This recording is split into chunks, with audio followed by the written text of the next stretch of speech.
নমো নমঃ সুপ্ৰভাতম শ্ৰীমৎ ভগবত গীতামৃত। আজি শ্ৰীমৎ ভগবত গীতাৰ ৰাজগুহ্যযোগ নামৰ নৱম অধ্যায়ৰ পঞ্চম সংখ্যক শ্লোকভাকি হৈছে এনেধৰণৰ।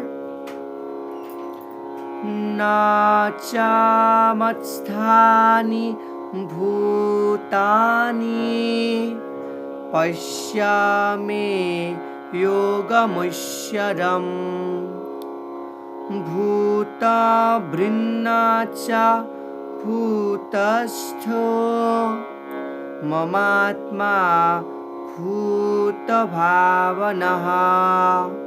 এই বিশিষ্ট শ্লোকভাগীৰ বক্তা হৈছে শ্ৰীমৎ ভগৱত শ্ৰীকৃষ্ণ।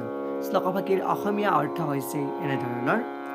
আৰু তথাপি সৃষ্ট হোৱা প্ৰতিটো বস্তুৱেই মোৰ গাত নাথাকে। মোৰ ঐশ্বৰিক শক্তিলৈ লক্ষ্য কৰা যদিও মই সকলো জীৱৰে ভৰণ পোষণ দিওঁতা আৰু সৰ্বত্ৰ বিৰাজমান, তথাপিও মই নিজে এই পৰিদৃশ্যমান সৃষ্ট জগতখনৰ অংশ নহয়, কাৰণ মই নিজেও এই সৃষ্টিৰ মূল বুলি কোৱা প্ৰসংগত ভগৱান শ্ৰীকৃষ্ণই সখা অৰ্জুনৰ আগত এই বিশিষ্ট শ্লোকভাগীৰ অৱতাৰণা কৰিছে।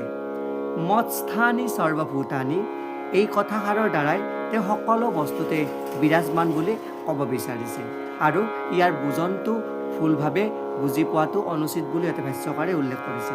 কাৰণ এই জড়সৃষ্ট যি জগত, সেই জড়সৃষ্টিৰ জগতৰ ভৰণ পোষণৰ কামৰ লগত সকলোতে ভগৱান কৃষ্ণ বা ভগৱান বিষ্ণু পৰস্পৰভাৱে জড়িত নাথাকে।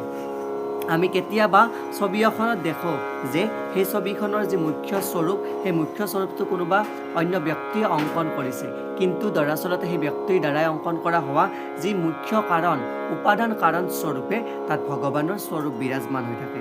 আৰু সেই প্ৰসংগত ইয়াতে বৈদিক সাহিত্যৰ নিৰুক্ত নামৰ অভিধানখনৰ, অৰ্থাৎ বৈদিক সাহিত্যৰ অভিধান গ্ৰন্থ নিৰুক্তৰ এটি উক্তি ইয়াতে উপস্থাপন কৰিছে।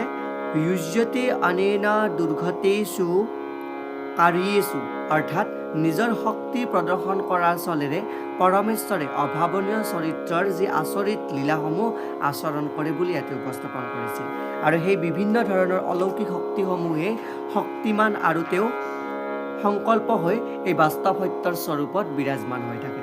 আৰু সেই স্বৰূপটো কেৱল এজন শুদ্ধ ভক্তৰ দ্বাৰাই বা শুদ্ধ তত্ত্ব গুৰুৰ দ্বাৰাই, যি তত্ত্ব আলোচনীৰ দ্বাৰাই বা তত্ত্ব আলোচনা কৰা যি মুখ্য গুৰু আছে, সেই গুৰুৰ তত্ত্বাৱধানতহে সেই কথা অনুভৱন কৰিব পাৰে বুলি ইয়াতে উল্লেখ কৰিছে। আৰু এই প্ৰসংগত উল্লেখ কৰা অনুসৰি এই পাৰ্থিৱ পৰিদৃশ্যমান জগতখনতকৈ বেলেগ, তথাপিও সকলো বস্তুৱেই তেওঁকে আশ্ৰয় কৰি থাকে বুলিও ইয়াতে উপস্থাপন কৰিছে।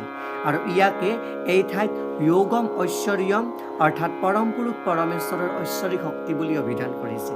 এয়াই উক্ত বিশিষ্ট শ্লোকভাগীৰ সৰল অৰ্থ। ধন্যবাদ।